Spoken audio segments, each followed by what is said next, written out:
PM મોદીની મન કી બાતનો episode telecast થઈ રહ્યો છે। આપણે સીધા જઈશું ત્યાં।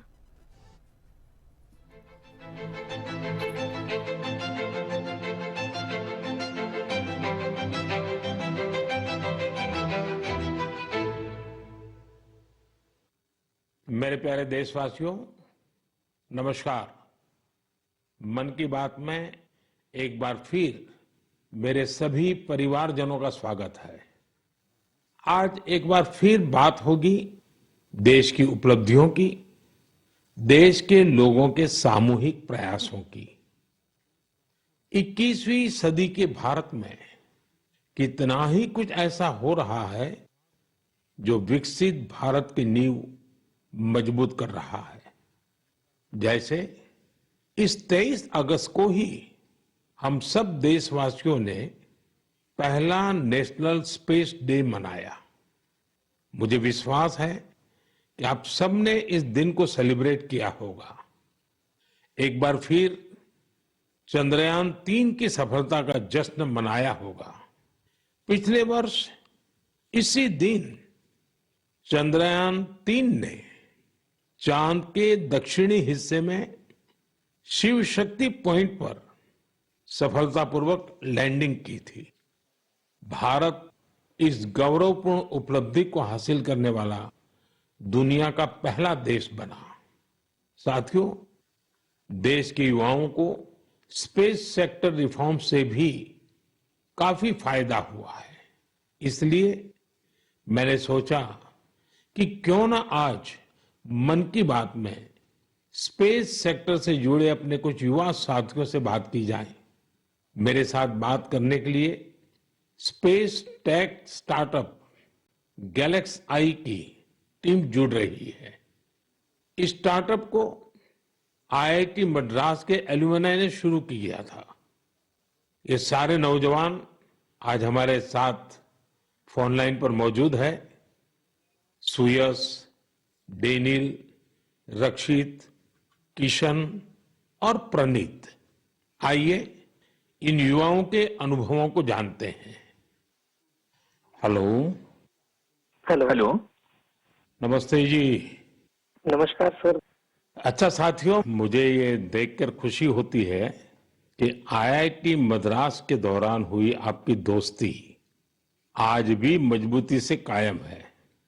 यही वजह है कि आपने मिलकर गैलेक्स आई शुरू करने का फैसला किया और मैं आज जरा उसके विषय में भी जानना चाहता हूं। इस बारे में बताइए। इसके साथ ही ये भी बताएं कि आपकी टेक्नोलॉजी से देश को कितना लाभ होने वाला है। जी, मेरा नाम सुयश है। हम लोग साथ में, जैसा आपने बोला, सब लोग साथ में आईआईटी मद्रास में मिले। वहीं पर हम लोग सब पढ़ाई कर रहे थे, अलग अलग ईयर्स में थे अपने इंजीनियरिंग के।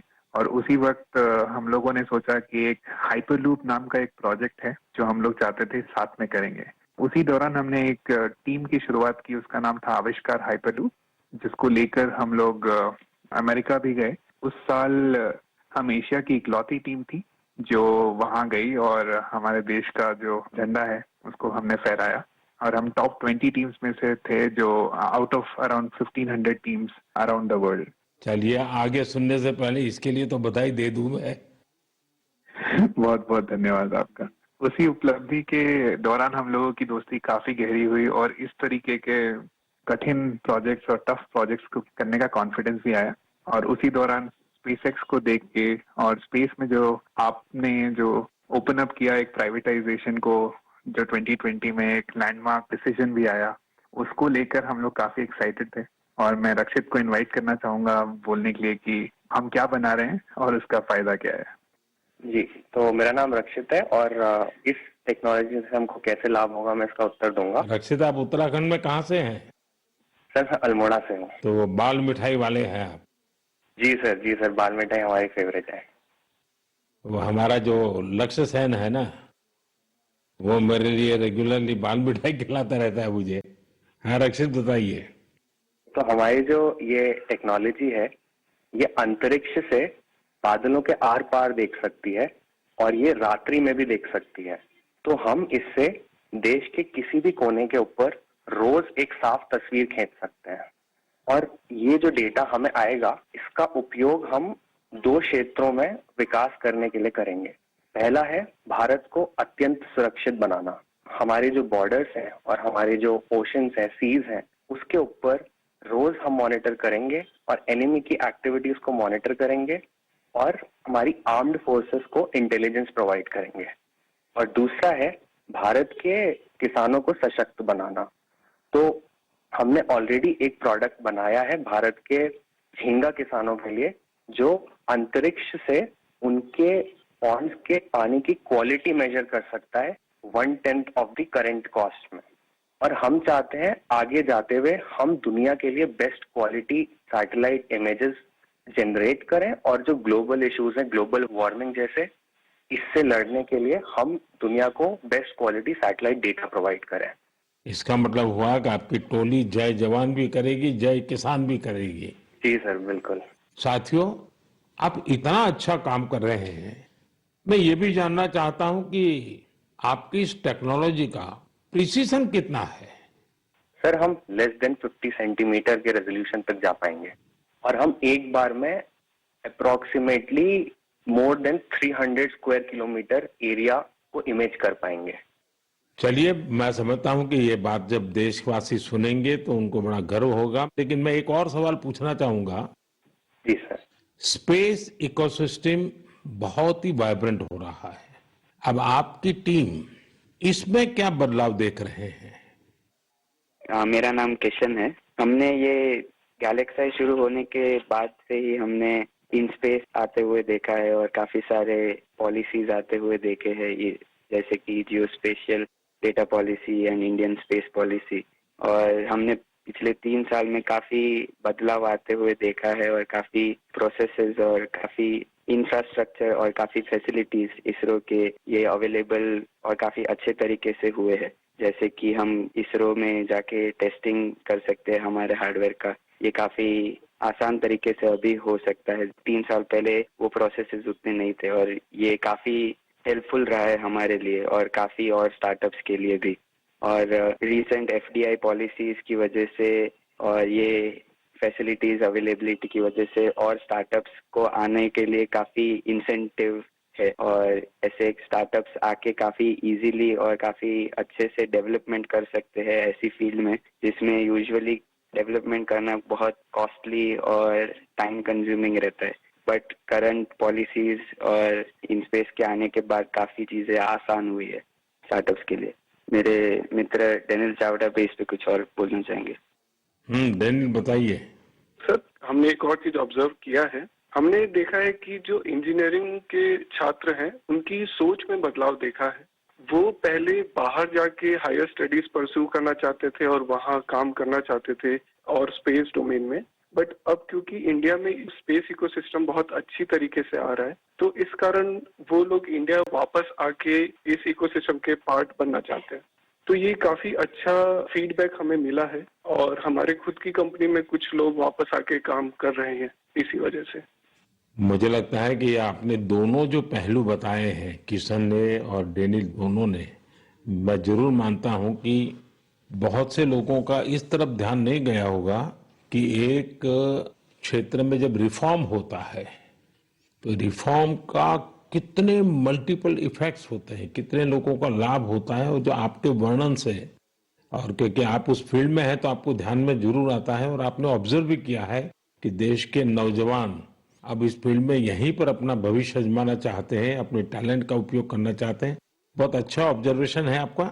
एक और सवाल मैं पूछना चाहूंगा, आप उन युवाओं को क्या संदेश देना चाहेंगे जो स्टार्टअप्स और स्पेस सेक्टर में सफलता हासिल करना चाहते हैं? मैं प्रणीत बात कर रहा हूँ और मैं एक सवाल का जवाब दूंगा। हाँ प्रणीत, बताइए। सर, मैं अपने कुछ सालों के एक्सपीरियंस से 2 चीजें बोलना चाहूंगा। सबसे पहली इज, अगर अपने को स्टार्टअप करना हो तो यही मौका है, क्योंकि पूरी दुनिया में इंडिया आज वो देश है जो वर्ल्ड का सबसे फास्टेस्ट ग्रोइंग इकोनॉमी है।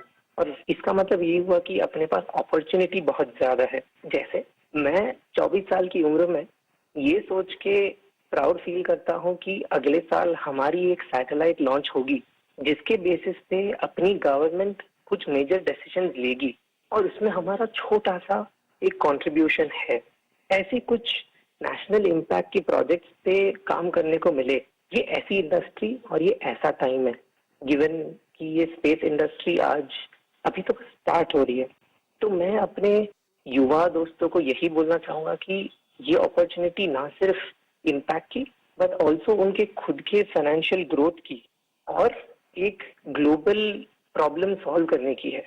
तो हम आपस में यही बात करते हैं कि बचपन में हम ये बोलते थे कि बड़े होके एक्टर बनेंगे, स्पोर्ट्समैन बनेंगे या ऐसे कुछ चीजें होती थी।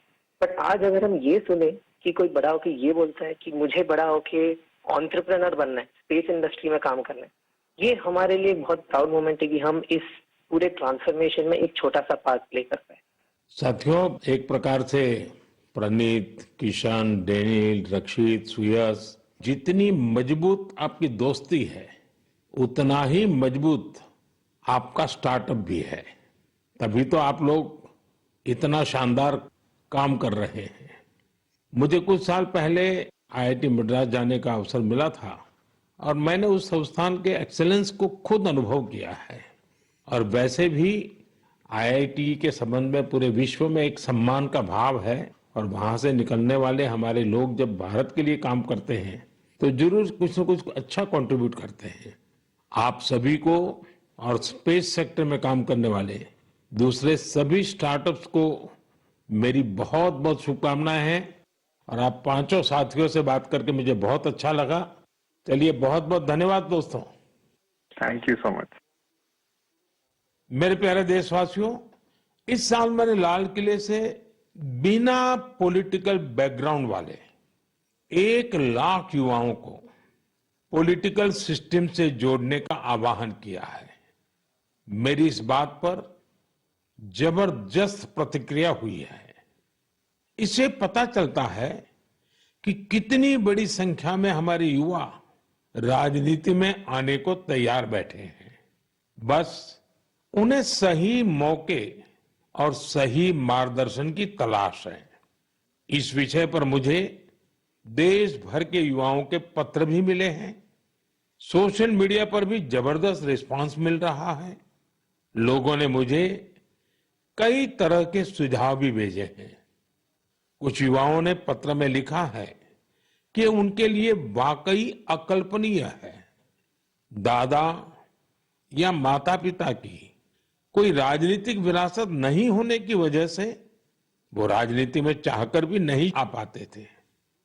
कुछ युवाओं ने लिखा कि उनके पास जमीनी स्तर पर काम करने का अच्छा अनुभव है, इसलिए वे लोगों की समस्याओं को सुलझाने में मददगार बन सकते हैं। कुछ युवाओं ने यह भी लिखा कि परिवारवादी राजनीति नई प्रतिभाओं का दमन कर देती है। कुछ युवाओं ने कहा कि इस तरह के प्रयासों से हमारे लोकतंत्र को और मजबूती मिलेगी। मैं इस विषय पर सुझाव भेजने के लिए हर किसी का धन्यवाद करता हूं। मुझे उम्मीद है कि अब हमारे सामूहिक प्रयास से ऐसे युवा जिनका कोई पॉलिटिकल बैकग्राउंड नहीं है वे भी राजनीति में आगे आ सकेंगे। उनका अनुभव और उनका जोश देश के काम आएगा। साथियों, स्वतंत्रता संग्राम के दौरान भी समाज के हर क्षेत्र से ऐसे अनेकों लोग सामने आए थे जिनकी कोई राजनीतिक पृष्ठभूमि नहीं थी। उन्होंने खुद को भारत की आजादी के लिए झोंक दिया था। आज हमें विकसित भारत का लक्ष्य पाने के लिए एक बार फिर उसी स्पिरिट की जरूरत है। मैं अपने सभी युवा साथियों को कहूंगा, इस अभियान से जरूर जुड़े। आपका ये कदम अपने और देश के भविष्य को बदलने वाला होगा। मेरे प्यारे देशवासियों, हर घर तिरंगा और पूरा देश तिरंगा। इस बार यह अभियान अपनी पूरी ऊंचाई पर रहा। देश के कोने कोने से इस अभियान से जुड़ी अद्भुत तस्वीरें सामने आई। हमने घरों पर तिरंगा लहराते देखा। स्कूल, कॉलेज, यूनिवर्सिटी में तिरंगा देखा। लोगों ने अपनी दुकानों, दफ्तरों में तिरंगा लगाया। लोगों ने अपने डेस्कटॉप, मोबाइल और गाड़ियों में भी तिरंगा लगाया। जब लोग एक साथ जुड़कर अपनी भावना प्रकट करते हैं, तो इसी तरह हर अभियान को 4 चांद लग जाते हैं। अभी आप अपनी टीवी स्क्रीन पर जो तस्वीरें देख रहे हैं, ये जम्मू कश्मीर के रियासी की है। यहां 750 मीटर लंबे झंडे के साथ तिरंगा रैली निकाली गई और ये रैली दुनिया के सबसे ऊंचे चिनाब रेलवे ब्रिज पर निकाली गई। जिसने भी इन तस्वीरों को देखा, उसका मन खुशी से झूम उठा। श्रीनगर के डल लेक में भी तिरंगा यात्रा की मनमोहक तस्वीरें हम सब ने देखी। अरुणाचल प्रदेश के ईस्ट कामेंग जिले में भी 600 फीट लंबे तिरंगे के साथ यात्रा निकाली गई। देश के अन्य राज्यों में भी इसी तरह हर उम्र के लोग ऐसी तिरंगा यात्राओं में शामिल हुए। स्वतंत्रता दिवस अब एक सामाजिक पर्व भी बनता जा रहा है। ये आपने भी अनुभव किया होगा। लोग अपने घरों को तिरंगा माला से सजाते हैं। स्वयं सहायता समूह से जुड़ी महिलाएं लाखों झंडे तैयार करती हैं। ई कॉमर्स प्लेटफॉर्म पर तिरंगे में रंगे सामानों की बिक्री बढ़ जाती है। स्वतंत्रता दिवस के अवसर पर देश के हर कोने, जल, थल, नभ, हर जगह हमारे झंडे के 3 रंग दिखाई दिए। हर घर तिरंगा वेबसाइट पर 5 करोड़ से ज्यादा सेल्फी भी पोस्ट की गई। इस अभियान ने पूरे देश को एक सूत्र में बांध दिया है और यही तो एक भारत श्रेष्ठ भारत है। मेरे प्यारे देशवासियों, इंसानों और जानवरों के प्यार पर आपने कितनी सारी फिल्में देखी होगी, लेकिन एक रियल स्टोरी इन दिनों असम में बन रही है। असम में तिनसुकिया जिले के एक छोटे से गांव बारेकुरी में मोरान समुदाय के लोग रहते हैं और इसी गांव में रहते हैं हुलॉक गिबन, जिन्हें यहां होलो बंदर कहा जाता है। हुलॉक गिबन्स ने इस गांव में ही अपना बसेरा बना लिया है। आपको जानकर आश्चर्य होगा, इस गांव के लोगों का हुलॉक गिबन के साथ बहुत गहरा संबंध है।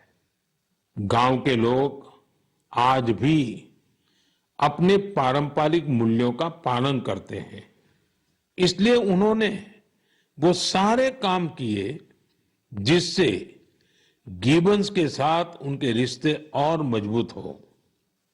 उन्हें जब ये एहसास हुआ कि गिबन्स को केले बहुत पसंद है, तो उन्होंने केले की खेती भी शुरू कर दी। इसके अलावा उन्होंने तय किया कि गिबन्स के जन्म और मृत्यु से जुड़े रीति रिवाजों को वैसे ही पूरा करेंगे जैसा वे अपने लोगों के लिए करते हैं। उन्होंने गिबन्स को नाम भी दिए हैं। हाल ही में गिबन्स को पास से गुजर रहे बिजली के तारों के कारण मुश्किलों का सामना करना पड़ रहा था। ऐसे में इस गांव के लोगों ने सरकार के सामने इस मामले को रखा और जल्द ही इसका समाधान भी निकाल लिया गया। मुझे बताया गया है कि अब ये गिबन्स तस्वीरों के लिए पोज भी देते हैं। साथियों, पशुओं के प्रति प्रेम में हमारे अरुणाचल प्रदेश के युवा साथी भी किसी से पीछे नहीं है। अरुणाचल में हमारे कुछ युवा साथियों ने 3D प्रिंटिंग टेक्नोलॉजी का उपयोग करना शुरू किया है। जानते हैं क्यों?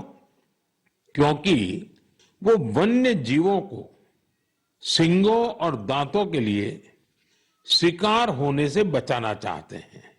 नाबम बापू और लीखा नाना के नेतृत्व में ये टीम जानवरों के अलग अलग हिस्सों की 3D प्रिंटिंग करती है।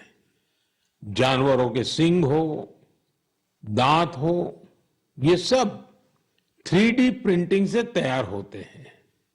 इससे फिर ड्रेस और टोपी जैसी चीजें बनाई जाती हैं।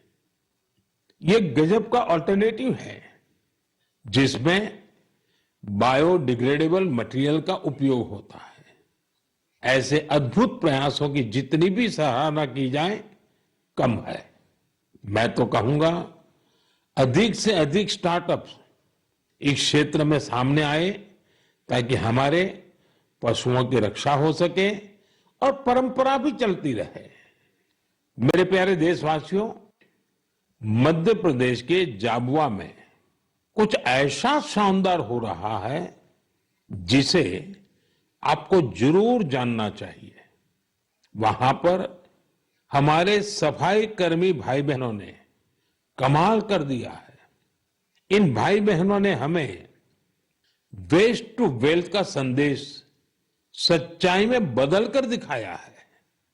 इस टीम ने जाबुआ के एक पार्क में कचरे से अद्भुत आर्टवर्क तैयार किया है। अपने इस काम के लिए उन्होंने आसपास के क्षेत्रों से प्लास्टिक वेस्ट, इस्तेमाल की हुई बॉटल्स, टायर्स और पाइप्स इकट्ठा किए।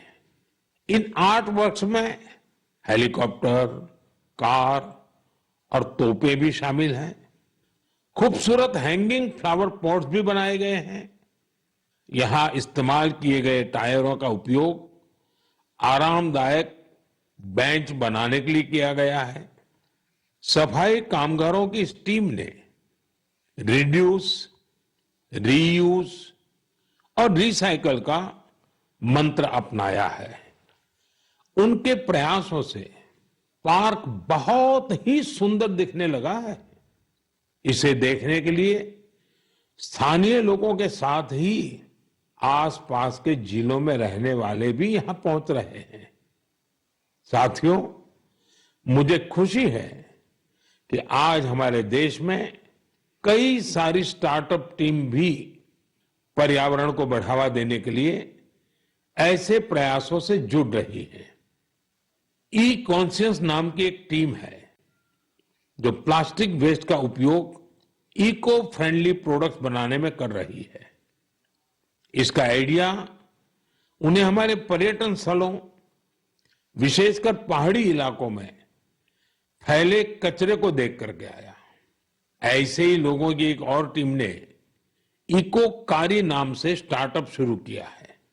ये प्लास्टिक वेस्ट से अलग अलग खूबसूरत चीजें बनाते हैं।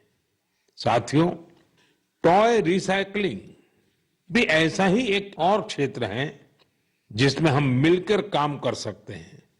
आप भी जानते हैं कि कई बच्चे कितनी जल्दी खिलौनों से बोर हो जाते हैं।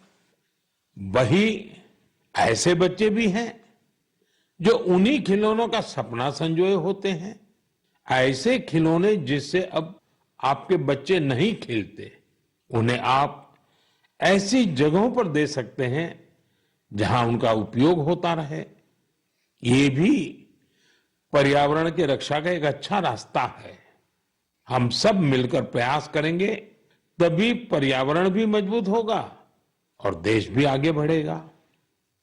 मेरे प्यारे देशवासियों, कुछ ही दिन पहले हमने 19 अगस्त को रक्षाबंधन का पर्व मनाया। उसी दिन पूरी दुनिया में विश्व संस्कृत दिवस भी मनाया गया। आज भी देश विदेश में संस्कृत के प्रति लोगों का विशेष लगाव दिखता है। दुनिया के कई देशों में संस्कृत भाषा को लेकर तरह तरह की रिसर्च और प्रयोग हो रहे हैं। आगे की बात करने से पहले मैं आपके लिए एक छोटी सी ऑडियो क्लिप प्ले कर रहा हूं। Titiršuch šigragam gangam idam lakšmanam abrei. Va taip yra skamba. Visi kartu. Satu drištva nadytire, navam išvaku nandanach. Titiršuch šigragam gangam idam lakšmanam abravit. साथियों, इस ऑडियो का संबंध यूरोप के एक देश लिथुएनिया से है। वहां एक प्रोफेसर विदोनस ने एक अनूठा प्रयास किया है और इसे नाम दिया है संस्कृत ऑन द रिवर्स। कुछ लोगों का एक ग्रुप वहां नेरिस रिवर के किनारे जमा हुआ और वहां उन्होंने वेदों और गीता का पाठ किया। यहां ऐसे प्रयास पिछले कुछ वर्षों से निरंतर जारी है। आप भी संस्कृत को आगे बढ़ाने वाले ऐसे प्रयासों को सामने लाते रहिए। मेरे प्यारे देशवासियों, हम सबके जीवन में फिटनेस का बहुत महत्व है। फिट रहने के लिए हमें अपने खान पान, रहन सहन सब पर ध्यान देना होता है। लोगों को फिटनेस के प्रति जागरूक करने के लिए ही फिट इंडिया अभियान की शुरुआत की गई। स्वस्थ रहने के लिए आज हर आयु, हर वर्ग के लोग योग को अपना रहे हैं।